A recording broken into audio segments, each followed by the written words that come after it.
Welcome everyone to our fourth Town Council recurring meeting.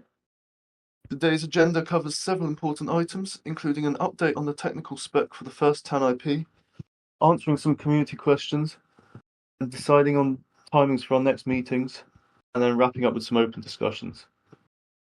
Firstly, however, let's start with an overview of the Town Council and the purpose of these recurring meetings. These recurring meetings serve 5 critical functions. Firstly, they provide transparency to our community. They create a structured forum for proposal discussions, enabling authors to present to the council and community and to discuss, debate, and refine for formal proposal and voting with consensus. They enable regular platform updates, they ensure consistent communication amongst council members, and finally, they allow direct community engagement through question and answer sessions. The Town Council is a local governance organisation within the TEL platform. Together, we serve as a provider and administrator of collective goods and services within the jurisdictional domain of the TEL Application Network, or TAN. The TAN Council, with our 6 members, makes decisions related to TAN improvements and policies through the TANIP process. We need 5 out of 6 votes to approve proposals within a 120-hour voting period.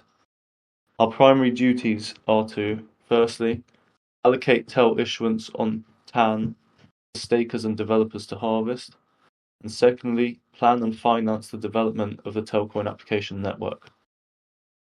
As council members, our key responsibilities include viewing and voting on snapshot proposals, attending these bi-weekly meetings, providing regular community updates, monitoring TAN systems, and enforcing operational rules.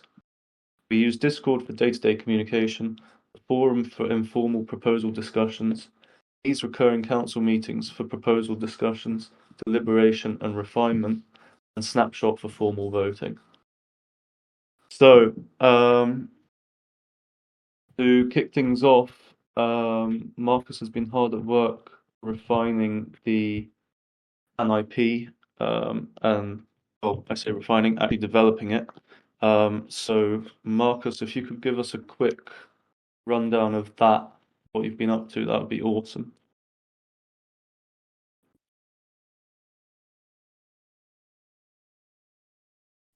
Sure thing. Yeah. So the TANIP one spec, as you'll recall, I think I shared. It was either 2 weeks ago or I think it was 2 weeks ago. For the sticker portion of the referral program of TANIP one, and so in short, that's like we discussed last time, it's the entitlement to reimbursal of user fees, or I shouldn't use the word reimbursal, but entitlement to a portion of weekly issuance based on user fees, provided the user has staked, and in addition, the entitlement to user fees of referees, of stakers who have provided referral codes to other users. And so a lot of work has come through. I'm basically working through the on-chain portion of it now. And so I guess I don't want to get too in depth, but I'll try to share more or less the work that's been done. I'm looking at my PR at the moment, and there's 8,000 lines of code that's been added, and 5,000 that's been deleted. So a lot of changes to the existing code base. So if you could just run us through each of those lines, that would be great. No, I'm messing. Please don't. Yeah. So I guess I'll start with the big picture. Essentially, the first step that needs to happen. Give me a sec. The first step that I needed to sort of accomplish was to identify the user fees themselves.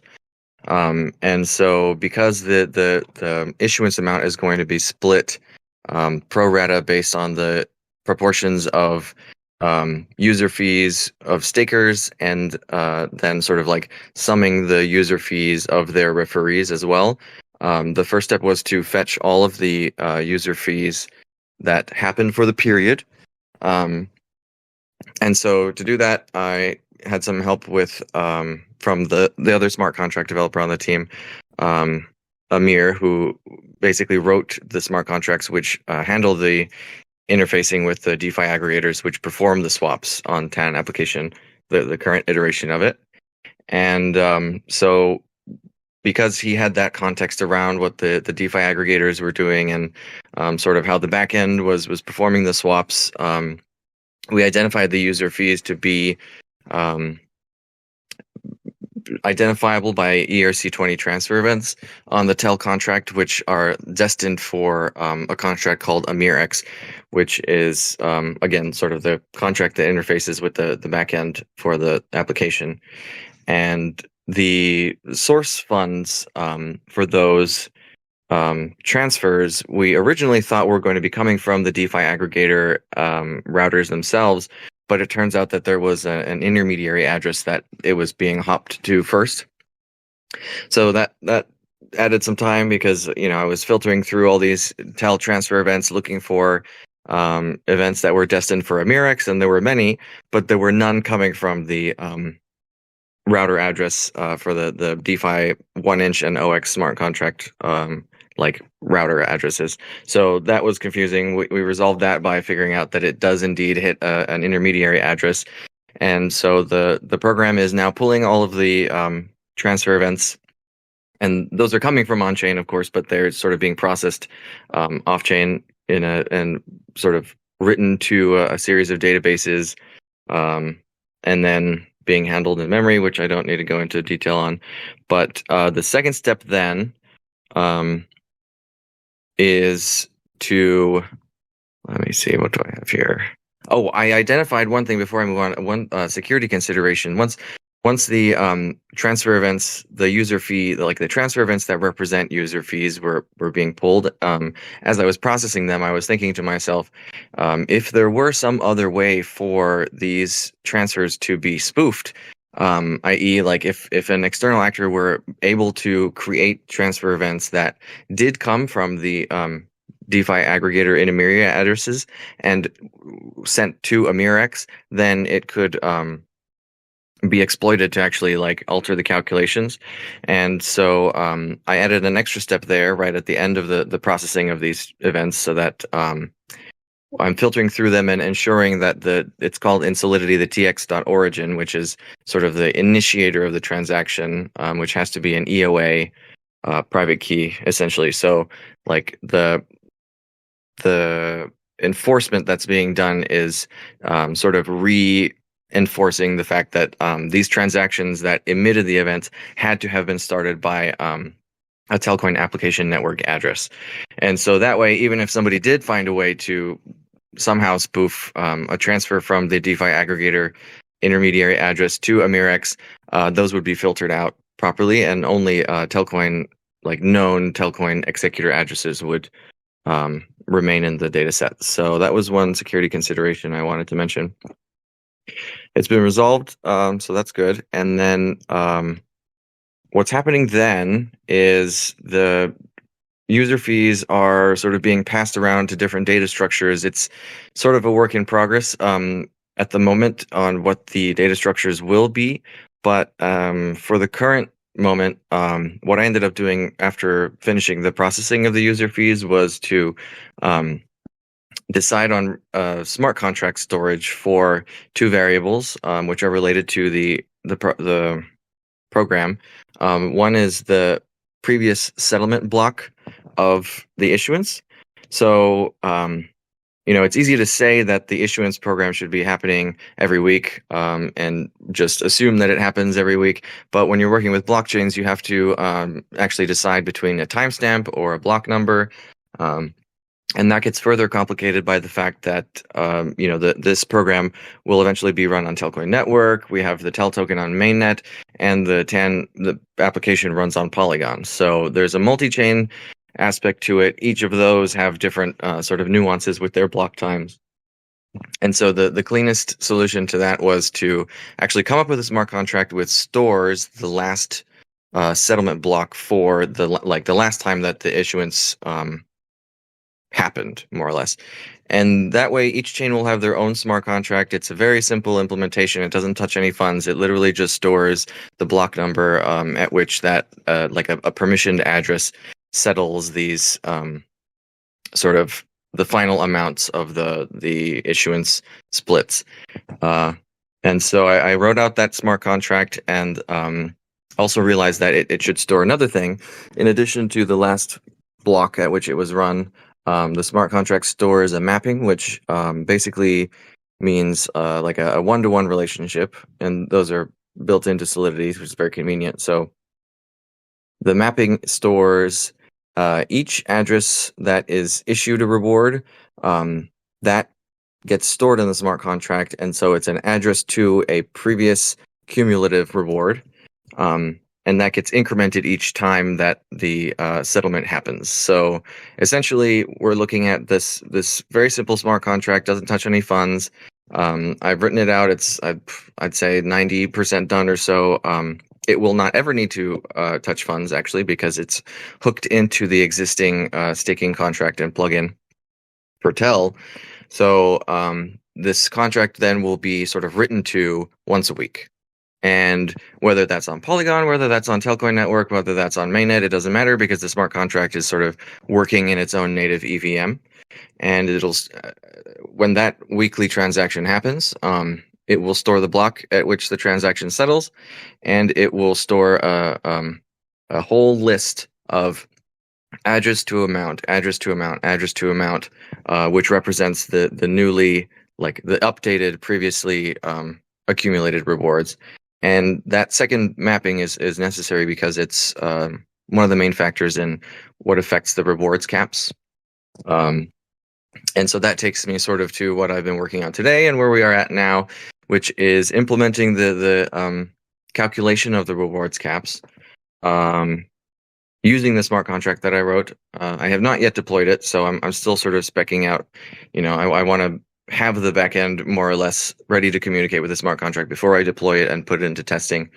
But it's close to being completed. I was hoping to have it done by tomorrow. It's looking more like it'll be Monday for this staker portion. And the reason why I think it's going to be so soon, as far as, you know, minimum viable functionality goes, is because most of the hard work is sort of finished out already. I would say the fetching of the user fees, sort of just wrapping my head around all the databases in the existing code base, figuring out what the intended purposes were and how to sort of bring them all together in a calculator that runs relatively performantly and you know, has all the data that it available that it will need in order to perform the calculations was probably the biggest undertaking. So like I said, the reward caps are sort of now being calculated. The smart contract is in a somewhat complete state so that I can work with it and understand that where the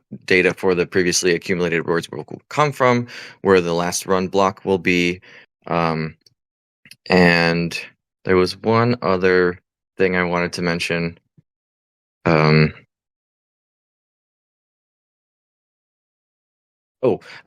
Pulling the user fees. So what's interesting about the ERC20 transfer events is that they're designed to be maximally abstract. And so they don't have the wallet address involved, because, like I said, they're actually going from that DeFi aggregator intermediary address to the AmirX contract. And so the only data that's available on that event is the from, to, and the amount. And we have a transaction hash that's associated with it. But so I spent some time then thinking, how will I be able to map those user fees back to the actual user? I'm sort of faced with the scenario that I know that this transfer is a user fee. I know that the amount is the exact user fee, and I've isolated it because it can only happen when it's being transferred from this address to this address. But I was missing the actual original, like, user, the sort of the address in the UID, which is a backend variable.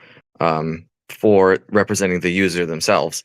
And that was kind of an interesting problem, because it meant that I would have to go in, and I just implemented this this afternoon, actually, go into the transaction call data. So if I have the transaction hash, I can pull all of the details of the transaction, discard all of it, and really only have any interest in the input call data, parse the call data, because in the call data, which is it's a function call to a mirrx actually, and all the transfers, there could be any number of transfers happening in this one transaction because we're dealing with a DeFi aggregator.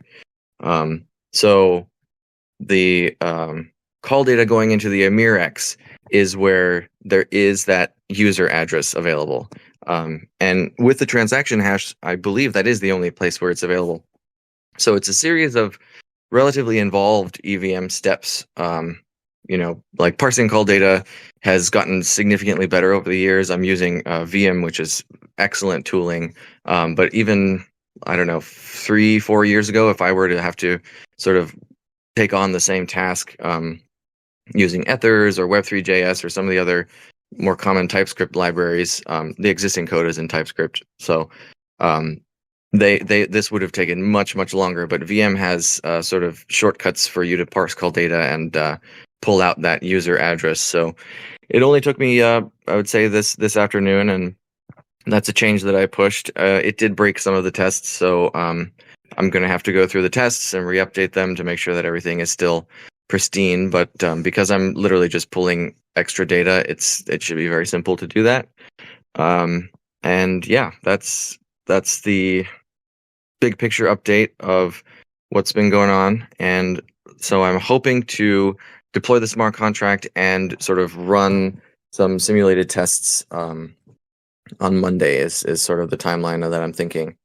And from there, I actually have some other work that I need to do on Telcoin bridging. So most likely once I have those tests up and running and going by early next week, I'll be jumping back over to bridge work with the intent to obviously come back and finish out the developer portion of this spec.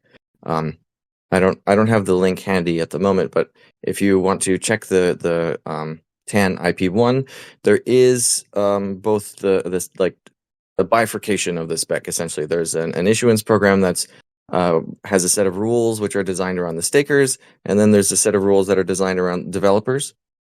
And so that all of this technical jargon that I've been describing is on the staker portion.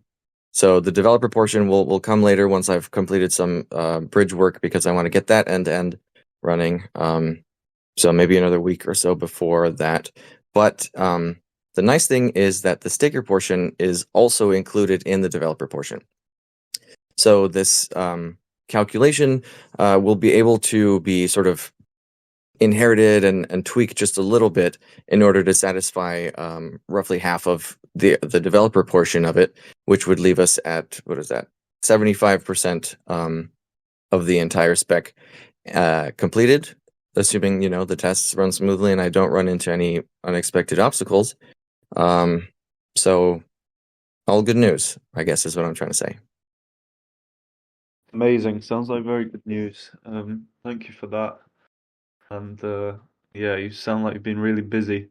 But glad Yeah. you're getting through it. That's quite cool that the tooling's come so far that it's speeding things up that much as well. I was always an I was Ethers surprised. guy, but I've got to go back to school. Yeah. Yeah, lovely stuff. Thank you. Did anyone have any questions on that or anything to add, or shall we move on?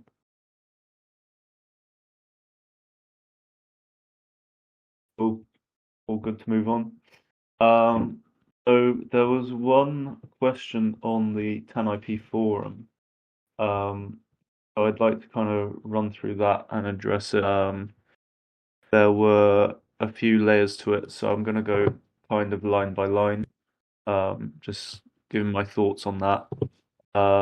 Anyone feel free to chime in at any point if there's anything you're not sure of or want to clarify or ask more about. But it was just about generally what we're doing with the TANIP, how it's going to work, and what are the real benefits for it, benefits of it for association, for example. So basically it starts, as long as the Telcoin network isn't up and running, I don't see the benefits of it for the association. So why TAN, why stakers? The Telcoin platform governance system is designed to, one, align mobile networks around a shared blockchain standard, harnessing their reach to connect the world to each other through a unified network and token, and scaling blockchain services to every mobile user globally. And two, to defend that position, it establishes a legal communal institution with a set of rules, a product which empowers four types of members or miners, encompassing the entire value chain for blockchain services, with shared ownership rights over the system and its native token, TEL. In practice, what this means technologically is we have three blockchain infrastructure networks overlapping each other and combined into one vertical system for blockchain services. In practice, governance-wise, from the Telcoin Association Constitution to the founding TGIP1 proposal, to the constitutional level of rules which set the terms and conditions of governance, the collective choice rules or council rules which structure minor group elections of minor councils to represent their interests, set and refine the operational rules. For instance, the TAN Council implementing and refining the existing TEL Issuance rules, ownership, four different minor groups across three layers of a nested structure of blockchain infrastructure networks, sharing the ownership or property rights to harvest TEL issuance from the platform based on their production of the platform according to harvesting rules, to vote with their minor groups or candidates and councils within the association, set rules, and to vote with their minor groups at the constitutional level over which terms of governance are set. All that to say,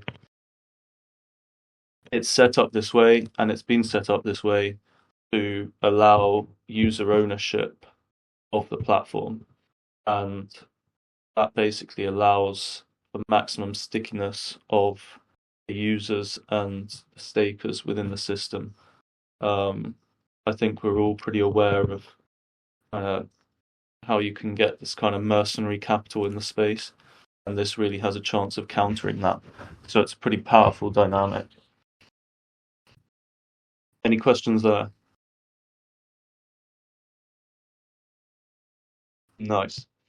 The question goes on to say, as it is, stakers will be incentivized to generate quote, fake volume on the Telcoin app, which will mostly benefit Telcoin holdings. So stakers are incentivized based on their fees paid and referral fees earned in TEL paid by their network to access the system. Their role is platform adoption. These fees are costs. They earn up to 42% of their network's fees. They earn TEL based on their fees paid and their referred network fees paid each week.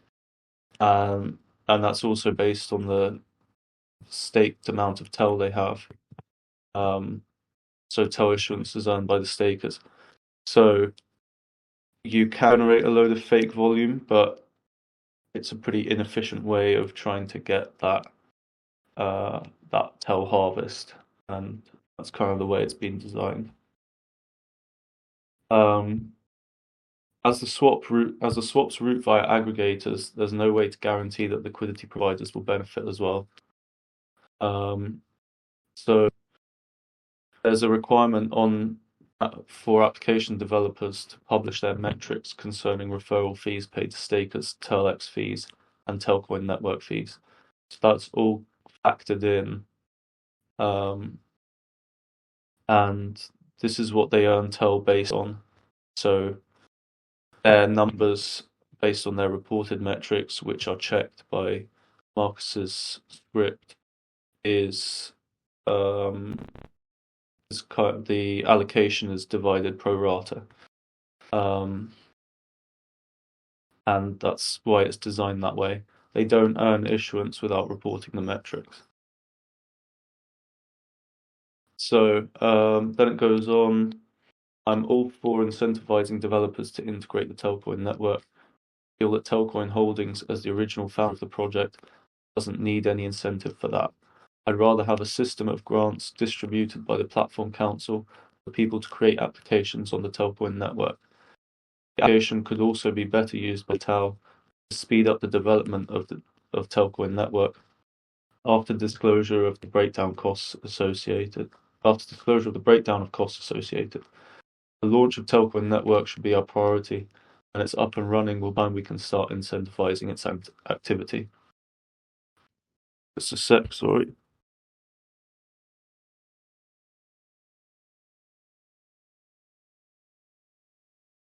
Sorry, I'm battling a bit of a illness of some sort. The TEL issuance is meant to be structured to incentivize folks in an ongoing way based on their actual production according to the above metrics. There's nothing wrong with grants, though any developer issuance grants are the domain of this council. No problem with go ahead and distributing a portion to TAL, the Telcoin network development, and then allocating a portion for initial issuance to drive participation. And like what we've come across, subsidized membership fees for folks who want to build on TAN and are not GSMA members. This introduces an interesting situation wherein TAN developers are becoming GSMA members, or reciprocity between us and the GSMA. So yeah, there's a lot of potential for nice dynamics there, and we are in charge of this TEL issuance basically. Using it for grants could be a nice option, especially if we can get those synergies with the GSMA. In terms of speeding up Telcoin network, Grant put a message in the Discord yesterday, which was kind of along the lines of, we're not sure if financing it now directly would actually speed things up just because of the overheads of introducing a new developer to the team. But the open sourcing the code could give us a chance of basically finding a contributor who wouldn't need that much kind of getting up to speed and would be valuable to the team and speed things up. So there could be some value in funneling some of the TEL that way, or holding on to some of the TEL issuance in case we come across the right person. So that kind of covers that forum post, and I can write up a response to that, so it's there for all to see a bit later. Does anyone have any questions on those points?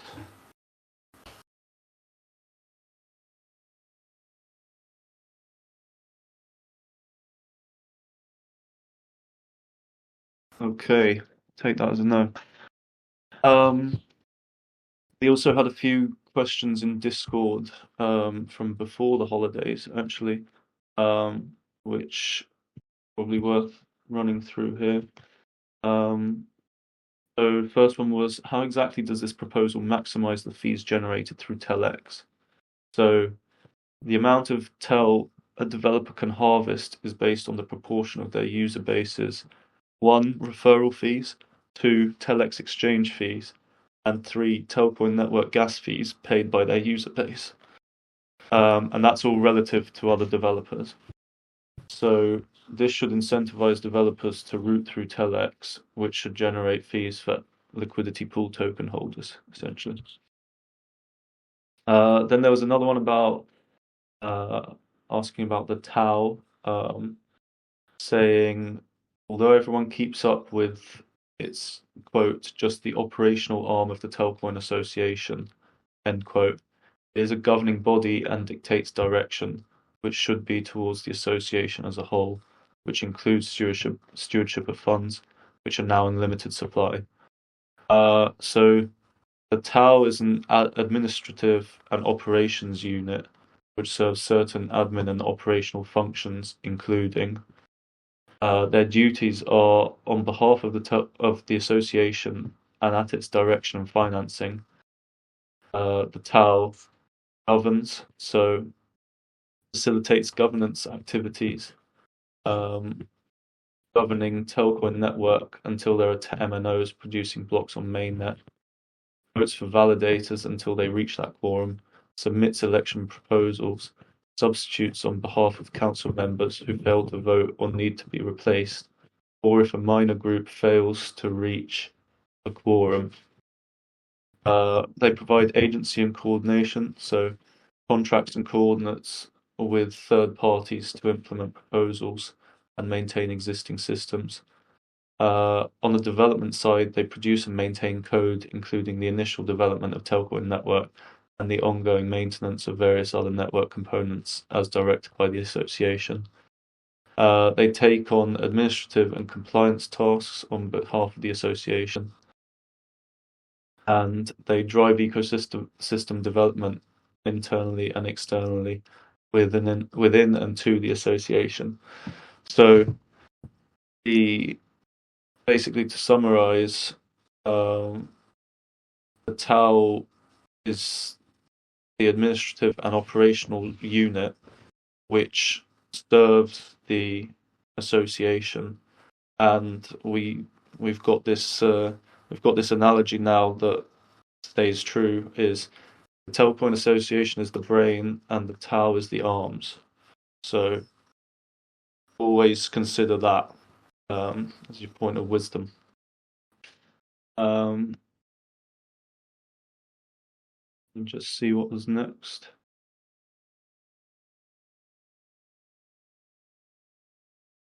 So the final point was, they said, I would be for something if it had some sort of metric tied to it for success or failure. Otherwise, this is just throwing tokens into the void without any meaningful outcome other than let's see what happens. I mean, there could be an element, because we're dealing with such kind of novel systems and novel mechanics. I don't think you can escape the let's see what happens aspect. There are definitely metrics that we could monitor, and the moment we initialize this issuance, it will give us a discrete point, basically. I think it would be difficult to come up with exact values for success or failure now, but we can use the data that we do receive and pay attention to that to tweak issuance or see what kind of knock-on effects this whole system is producing, basically.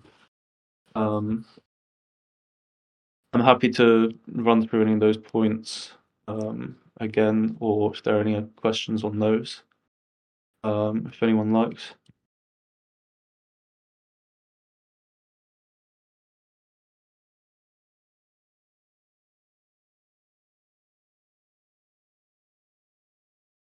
Okay, so basically to summarize, with this TANIP, kind of expected outcomes, we're hoping for increased GSMA member participation, and we actually have the power to do that directly, maybe through grants.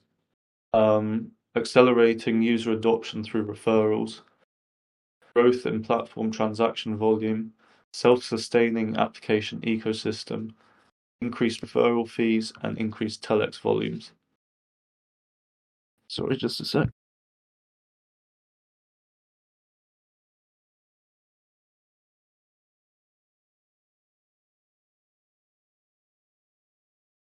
And then, yeah, some of the key metrics we'll be looking at are developer participation rates, staker growth metrics, fee generation versus the TEL issuance ratio, TEL burned and regenerated versus the TEL issuance ratio, which we'd hope eventually to that ratio basically to reach 1, which will be a fully sustainable system.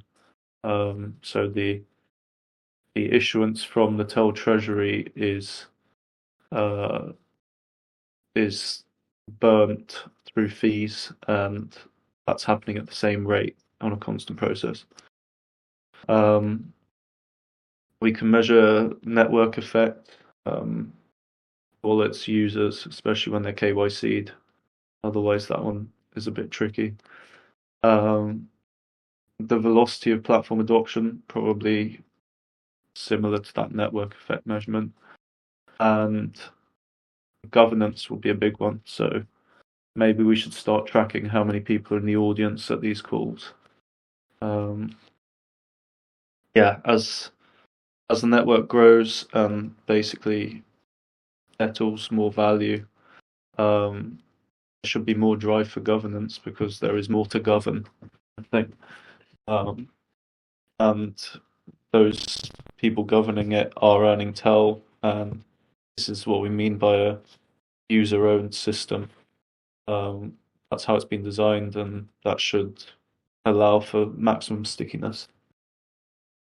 Um, so that kind of wraps up all that I wanted to discuss about this TANIP. Does anyone have any questions? I kind of like to open the floor at this point.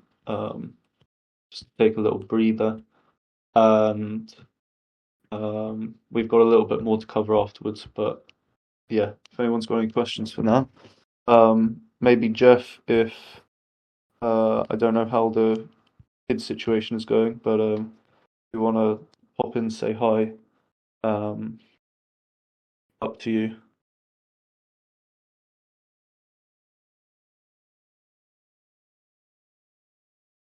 Hey, can you guys hear me?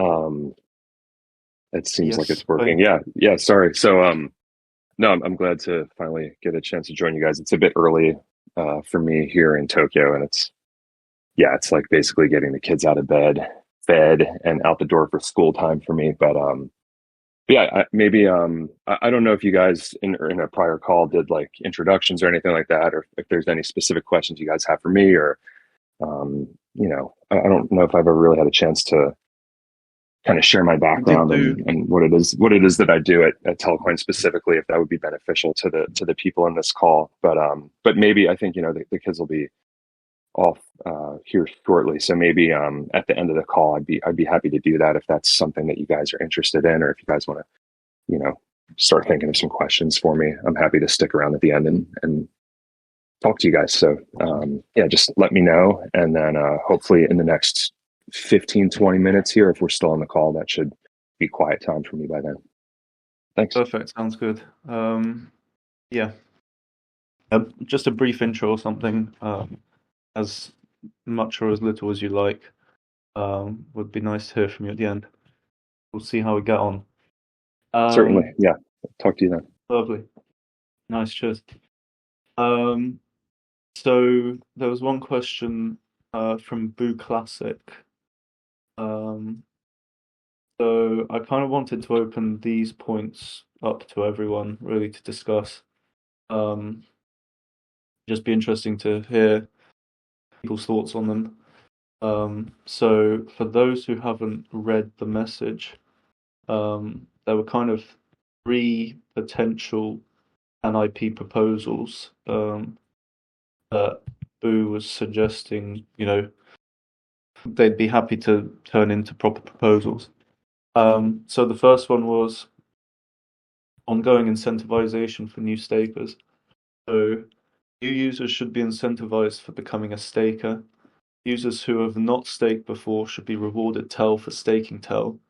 They would still need to go through the actions of acquiring an initial amount of TEL in order to stake, but upon staking would be allocated an amount of TEL. The exact amount of TEL is yet to be determined. An example of 5,000 TEL per new staker may be deemed sufficient. This value should be allocated from the monthly TAN issuance and be reviewed periodically. So, Boo, would you be happy discussing this now, kind of thing? Maybe some people can ask you some questions. I think there was a bit of an issue on that one from regulatory concerns in the UK. So there are issues around people basically not putting in enough work to earn tokens, or they were basically regulating the industry as if it was one big casino. So I think this was initially proposed a while back, but basically we weren't allowed to do it.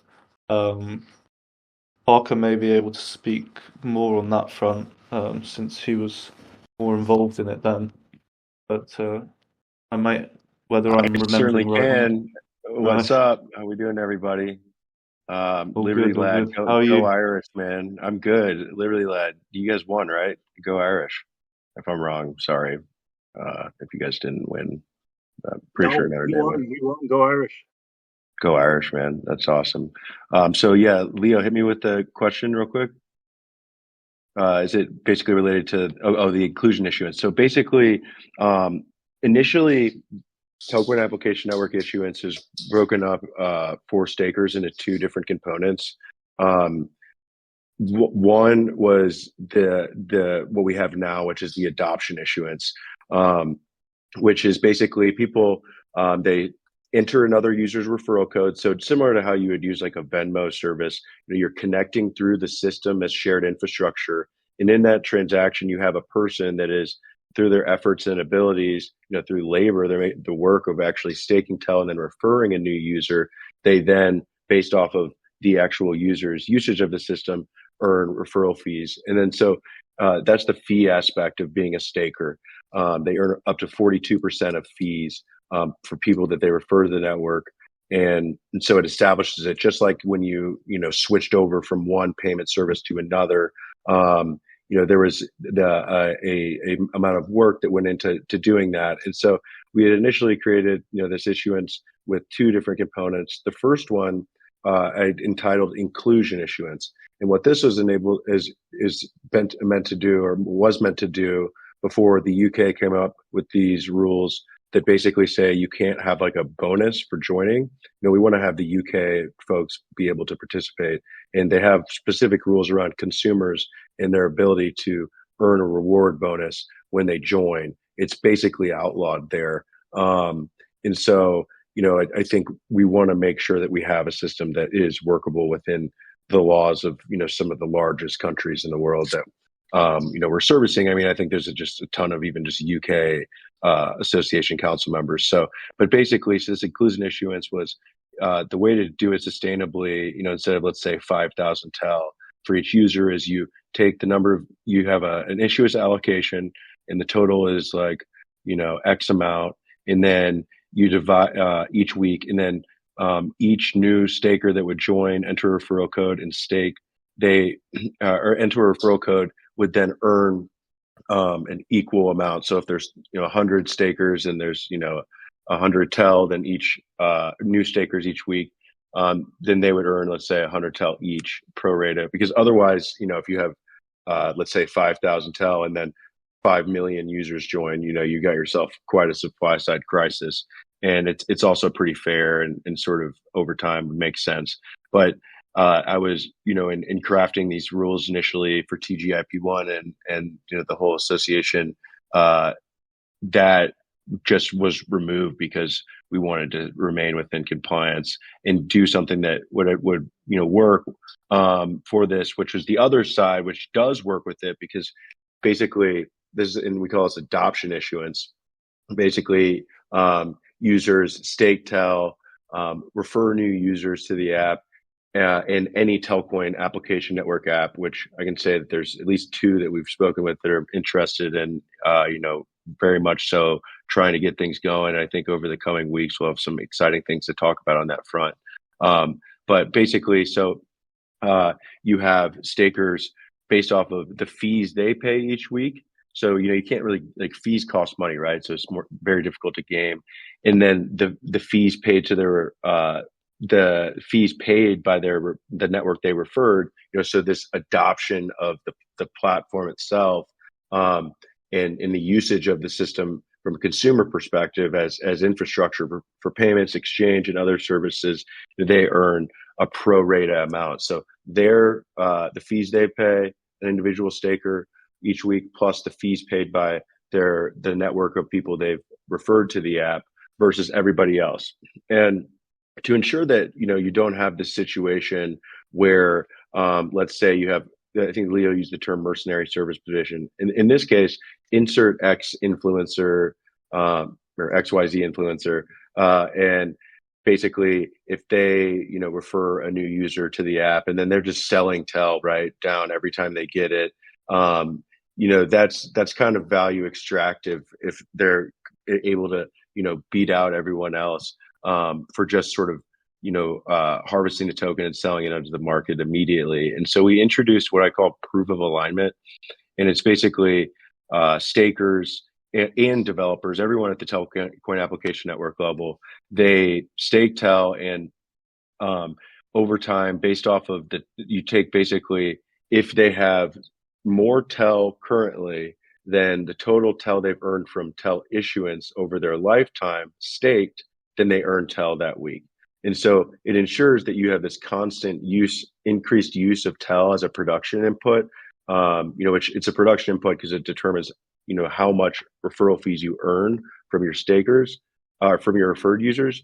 And sort of this harvesting tool as well, or technology that's used to determine how much the total amount of TEL issuance you can earn over time is. So each time you earn TEL issuance, that counts toward the total lifetime you've had of issuance earnings. And so you need to have your TEL stake be higher than that.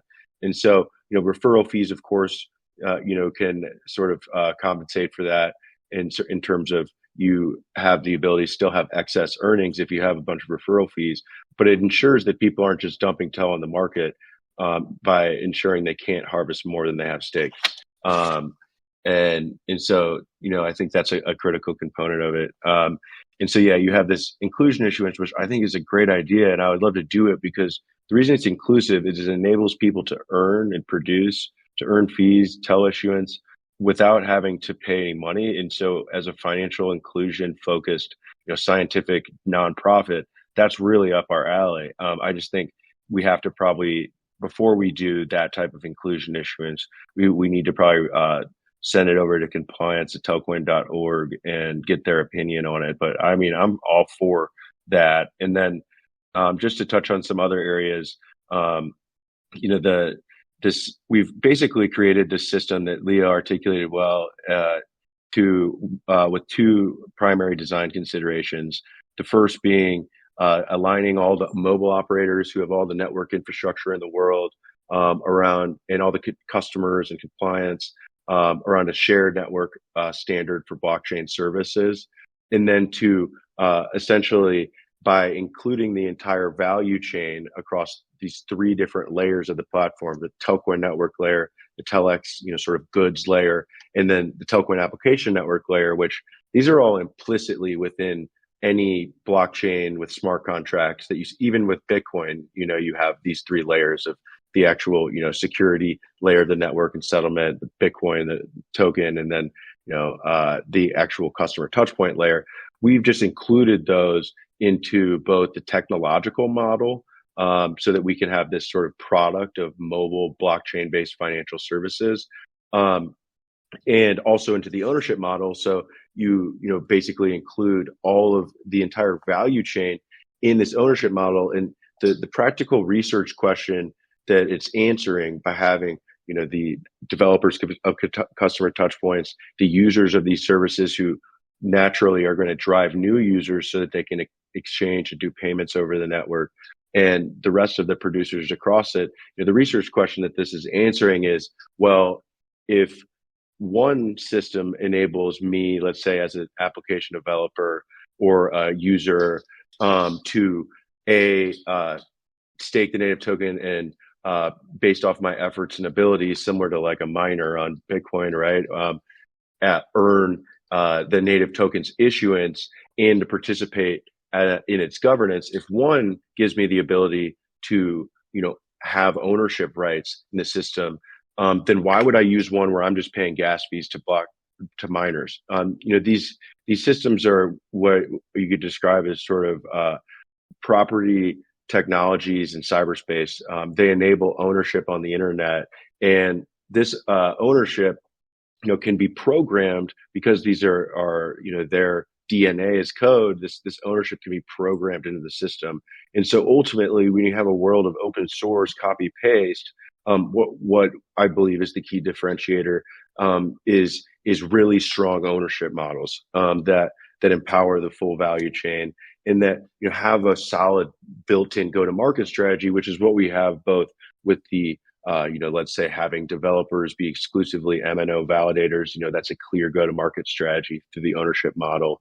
But then also, for instance, having stakers who are users of the app who they might not be the most technically sophisticated folks in the world, or DeFi liquidity miners, that's a certain class of actor. And they're probably not, don't have the network infrastructure or a mobile operator, but to get everyone in the world involved, that means that it needs to be inclusive so that anyone can use it and participate and have a voice in governance over this system that, that's really its key value proposition at the end of the day, is its model for ownership.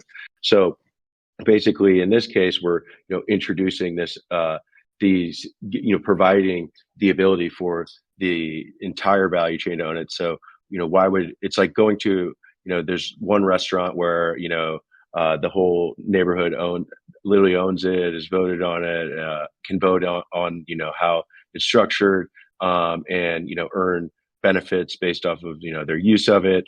And then there's another restaurant down the street owned by a guy named Bob that is just sole proprietorship. Which one is more likely to win?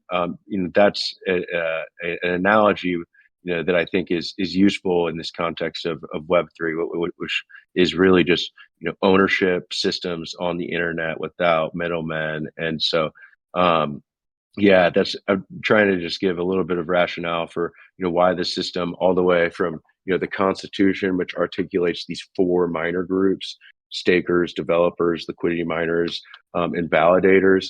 It incorporates it literally at the constitutional level so that they're protected and have these rights, which at a very basic level are harvesting the native token, being able to represent their interests by voting and governance, and to participate in decision-making processes that affect day-to-day interactions with the platform.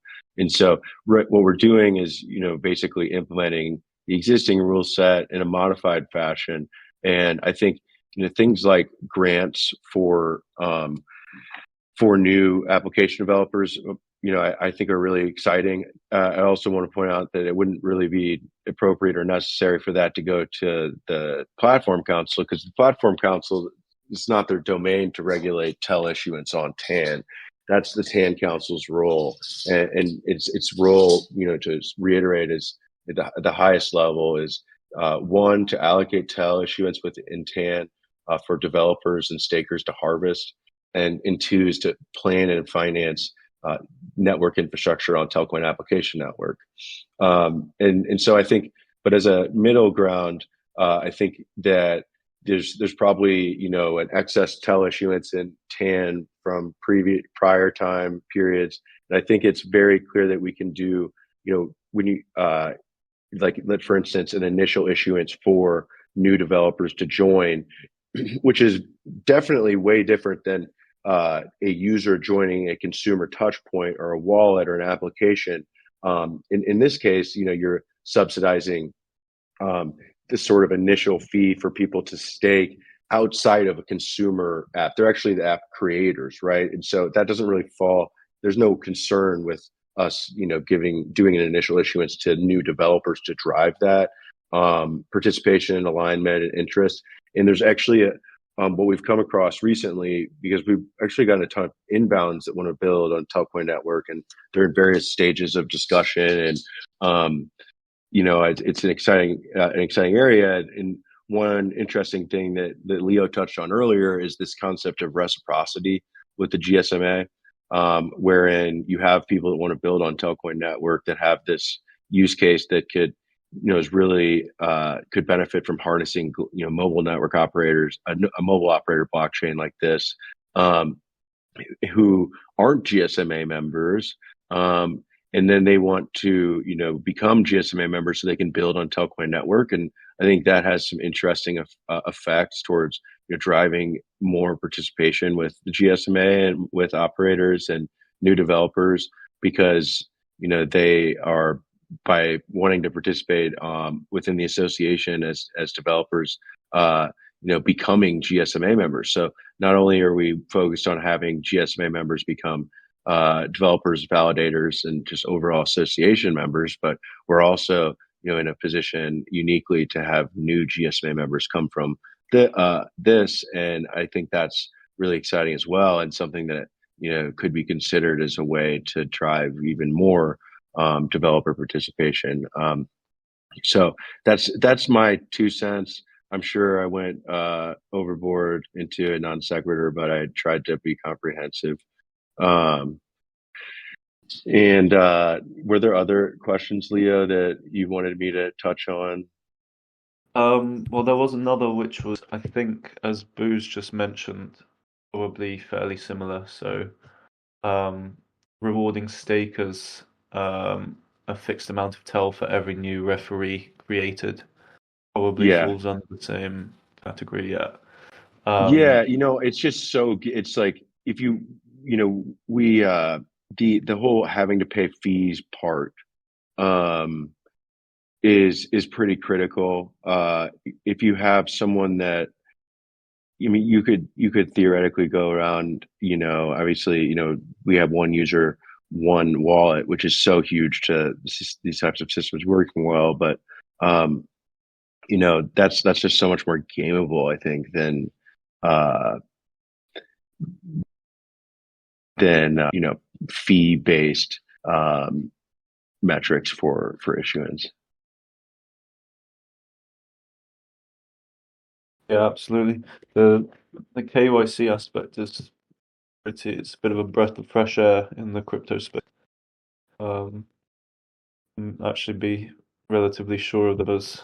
Whereas everywhere else, I think there's like a lot of washing going on a lot of the time. Well, I had someone give a compliment to just Telcoin and the ecosystem generally. It's like professional crypto, which I was like, oh, that's really nice thing to say. Thank you. Lovely. The last aspect of Boo's suggestions was encouraging directly using telex pools. So Sure. something along the lines of trades through the TEL app currently go through 1inch or 0x for routing, and these routes may or may not use liquidity from the telex pools.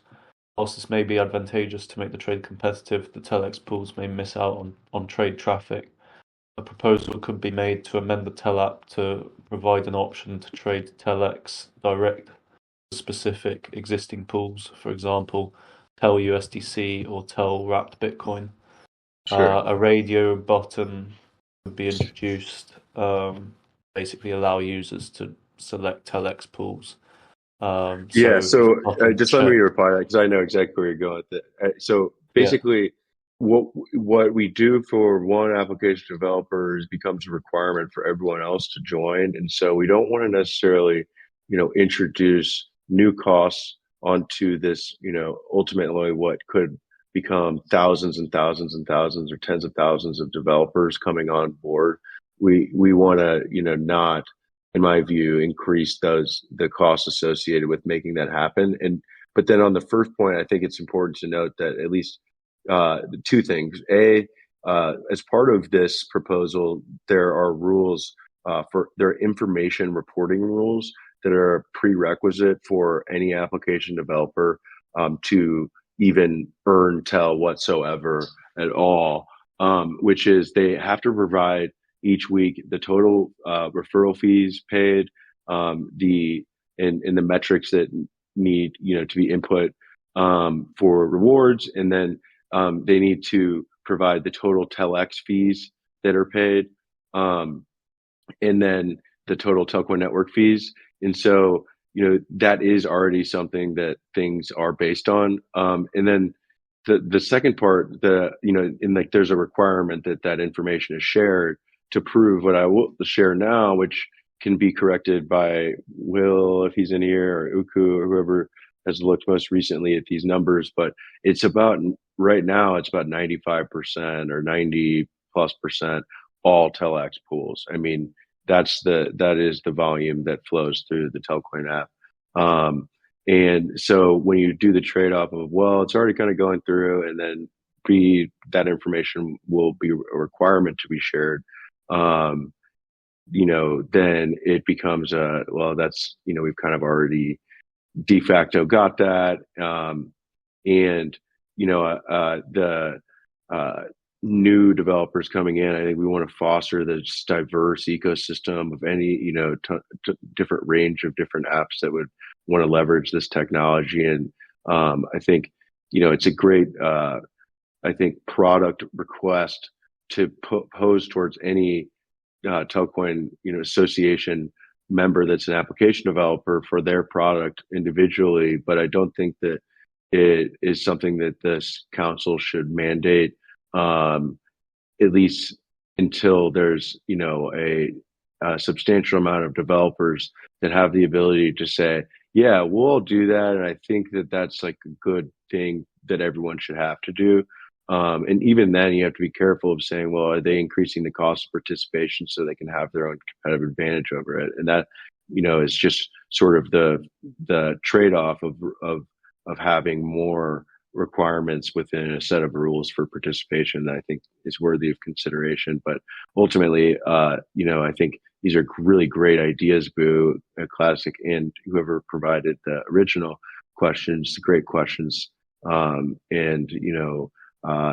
my key takeaways from, these questions is that I think, a portion that as a secondary proposal, which I think this is probably just about at the phase where it should be submitted to the TAN Council for approval, I guess, pending technologically the status. Or, I mean, Marcus, do you feel like it's in a place where we can comfortably submit this to the TAN Council for approval so we can kick things off? And then after that, there's still this big bulk of TEL issuance that is stored in the TAN safe. And then there will be, after we do the proposal next week for the year 2 TEL issuance, another portion of TEL that goes towards the TAN safe. I think that opens up the floodgates for things like initial issuance grants and, even this sort of cross-platform transfer of TEL to finance different initiatives, including Telcoin Network, as was described before, to save money and, to get what is ultimately the most critical layer of the platform implemented. Though, once again, I think the throwing money at it thing isn't necessarily going to solve the problems. It is an extra source of financing that would reduce the burden on said other proposals from the TEL Treasury. So, it could be a more efficient use of resources to, do a percentage of what needs to be financed for Telcoin Network via this proposal. But anyways, Marcus, from your perspective, what's the timeline on I don't want to say timeline, but what's the level which you feel comfortable submitting this for proposal such that the final product that you ultimately implement is fully described and specified to the extent necessary for people to review it, understand what they're reviewing, and then affirm it? This is including the developer portion, I'm assuming, right? Yeah, I mean, I think we could. Mhm. I think that doing it in phases and perhaps even modifying the proposal such to say that is workable too. But yeah, I mean, maybe it's even you do the TAN. I don't know. Well, yeah. If you were to do developers, how's that coming along from the perspective of defining and specifying it? Sure. Yeah. I've been so deep in the code for the staker portion that I don't honestly remember what my outlook for the developer portion was, but I do remember thinking at some point that it would be less than the staker portion because the staker portion also encompassed some of the developer side as well. So, yeah, I mean, it's sort of all depending on what sort of obstacles I run into with bridging and the sort of the other two projects that I'm juggling. But I think probably, I'll have minimum viable functionality this weekend and for the calculations and the sort of writing on chain. So I guess with testing factored in and thinking about the developer portion, I don't know, maybe a month or so. That's including obviously like a week of bridging work and presumably a week of either the TELX IP or PowerHive work following that. Yeah. So How does one that thing I would sound? say is I think incrementally, if we did it from a phase perspective and just started with the staker portion, and then Yep. uh, would you be able to specify, define that, and submit a proposal that was in line with what technological systems are that are involved on that, and then do the developer secondary? Because the developer secondary kind of, at this point, I think sounds like, well, we could, kind of reallocate that a little differently, according to both input from the community. It sounds like for like grants and stuff, and it, has some, as well as, potentially allocating some of that to take the burden away from the TEL IP year two proposal for TEL issuance on Telcoin network financing. I think maybe it makes sense to break these up into two proposals so that we get it done in an incremental way rather than everything all at once. I think that might be a smart development path. What do you think? Yeah, definitely. That would be why I decided to sort of split up the development that way. They just were not quite related enough.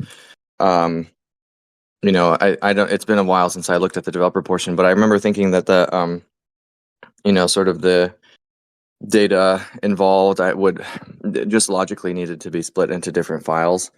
And then of course the testing for it. I'll have another look. Tomorrow though, because there might be some way that I could rope it back in, but I'm thinking that I believe I chose the roadmap of development for a reason.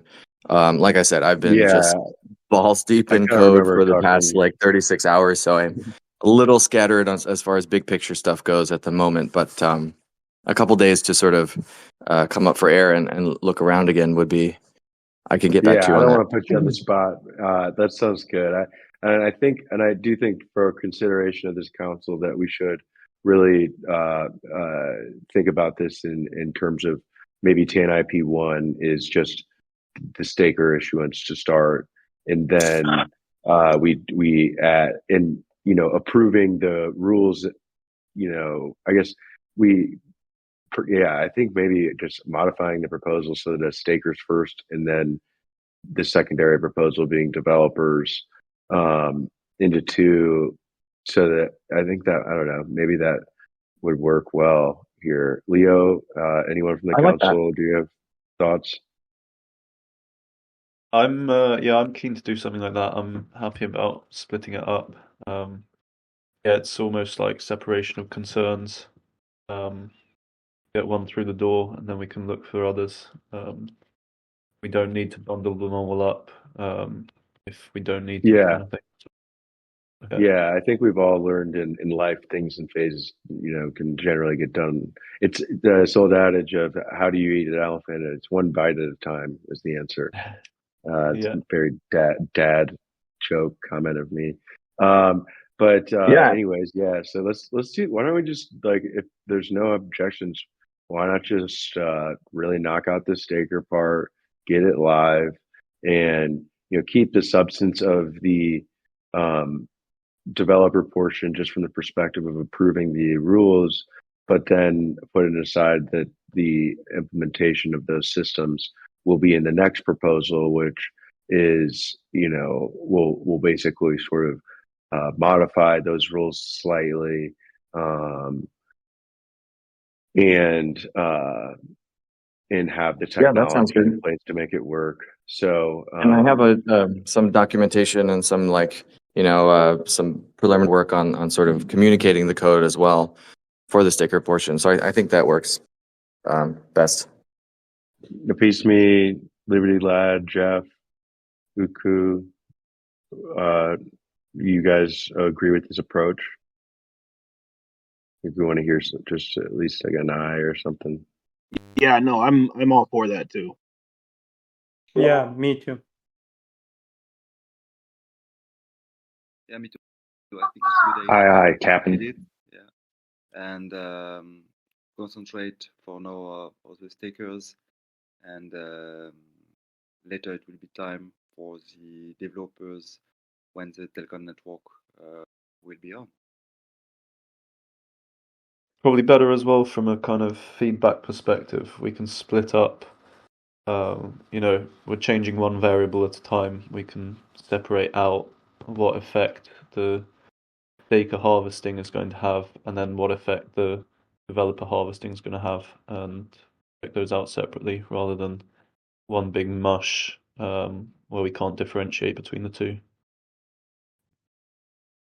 Wonderful. Yeah. Okay. Well, this is exciting. I mean, to me, the application layer issuance, it's one of our primary competitive advantages over, let's say, an Ethereum. You don't get the opportunity if you're MetaMask to go build on Ethereum and Urban the native token based off of your users, despite the fact that they have 33 million users and there's 28 million total monthly active blockchain users.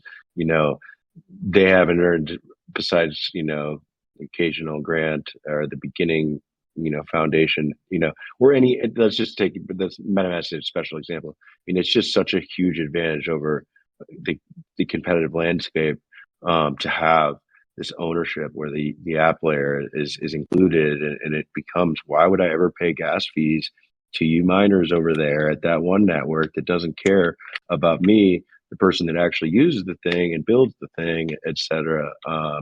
So it's really exciting. I'm stoked that you guys are ready to push this forward, and I think that the development path makes a ton of sense. And there's also, I think an exciting conversation to follow on with on some of the Boo classic questions about inclusion issuance and how we can make that work with compliance. So I think, Boo, I would encourage you to send an email to compliance@telcoin.org and see what the thoughts are there on it legally, and just kind of mention the UK rules. But good stuff, guys. Thanks for letting me come up and talk. Thanks for talking to us. Jeff, you're up. Let's have your intro. Hey, okay, so sorry if there's any background noise. Daughter's off to school, but son is still here. So I'm Jeff. I'm one of the kind of original members of TELcoin. I guess to take a step back, I'm from New Jersey. I grew up on the East Coast of the U.S., bounced around between kind of New Jersey, New York, and Philadelphia. I studied communications and international relations at LaSalle University and graduated into the 2008 global financial crisis, and there were not a whole lot of job opportunities. So I took a job in Japan, and I've been living here since 2009. Started my career as a journalist covering foreign policy issues, mostly around security and defense in East Asia. And then I started writing about tech entrepreneurs and covering the kind of local startup scene here in Japan. And that turned into getting recruited into Tech in Asia, the largest English language kind of digital media for Tech in Asia. Worked my way up to chief editor for Japan Korea in that role, and primarily I was profiling founders. Some of those companies went on to be unicorns, and I was also writing a lot about venture capital trends, which then eventually attracted a Silicon Valley venture capital firm that sent me to kind of oversee all early stage investing in Southeast Asia. So I relocated from Tokyo to Jakarta, Indonesia. Stayed with that firm for about a year and a half, and then got recruited into a corporate venture fund based out of Malaysia, where we were also doing early stage investing. It was while I was with that fund, I was kind of splitting my time between Tokyo and Kuala Lumpur. And Paul had been an old friend of mine that I had met shortly after moving to Tokyo. And he basically told me the idea for TELcoin. Given my background as a journalist, he asked if I'd be an advisor to help, get some marketing, try to get some journalists to cover ahead of the ICO and things like that, and also to see if my fund would invest. I brought the idea to the partners, and they said, "Oh, this blockchain crypto stuff's a little early for us. We're not too sure where it's going to go." And that to me was a signal that I should really dig deep. And I basically decided to join the company and step down from the firm. So I was, I think, the first hire back in. I was an advisor in 2017, and then became a full-time member of the team in early 2018. I started off, mostly focused on comms and marketing. I'm still now the EVP of biz dev and comms. So in addition to overseeing internal external comms, I also assist on the biz dev side. So in the early days, that meant I was talking to digital wallets and mobile money platforms to try to hook up with our remittance service as the beneficiary, the receiving wallets, and that has now evolved into more on the Telcoin network side. So talking to telecoms for becoming validators. I've also done a bit of work talking to, without going too deep here, central banks and other financial institutions and kind of key markets and geographies around the world. I'm happy to be here. I'm sorry it took a while for me to be able to join one. Again, it's just a little bit difficult since it's getting the kids ready for school time. But yeah, I'm really excited. I was in the U.S. At the LA office, and then was able to join the hearing in Nebraska. And I've always been very positive about the future of things here, but I'm definitely probably most excited I've ever been since 2017. And I think that 2025 is going to be an extremely interesting year. And I do want to mention that we are in the kind of planning stages for MWC Barcelona right now, and we're going to have hopefully a bit of a larger presence than we've had in the past, given all of the developments. And as you can all imagine, MWC is probably the greatest single event on earth for meeting MNOs. So I'm really looking forward to follow-ups, face to face with some of the companies that I've been talking to over email and conference calls. And it's just a really cool opportunity to have everyone in one room, basically. So I'm very excited for that. So that's going to be the first week. It's usually February, but this year it's going to be the first week of March.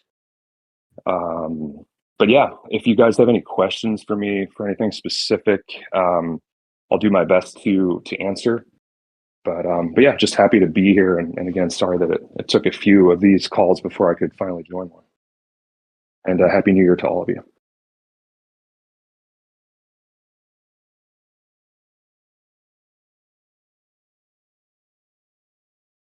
Sounds like a real journey, Jeff. Yeah, exciting life you've had, and exciting life you're about to have, hopefully. MWC sounds good, and maybe we'll have some nice IPs come through as a result of stuff you pick up there. Would be kind of cool. That's kind of it from me. The next few meetings, I would suggest we keep at the same time. Opisim has been on me for ages to move them, and we finally moved them. So if we could try this same time, the next 3 meetings would be awesome. And then happy to discuss again after that what works better for people, or so on and so forth. Hopefully everyone is happy with that. We'll say aye, maybe. Only if you are. Yeah, sounds good to me. No, I hope you feel better soon. Aye. Perfect. Cheers. Great having you, Jeff. Thank you. It's great to be here finally. Good to have you. Yeah. Okay, nice. I think that's that. Thanks everyone for tuning in, and we'll catch you next time. Thank you all. Thank you. See you in 2 weeks. Take care.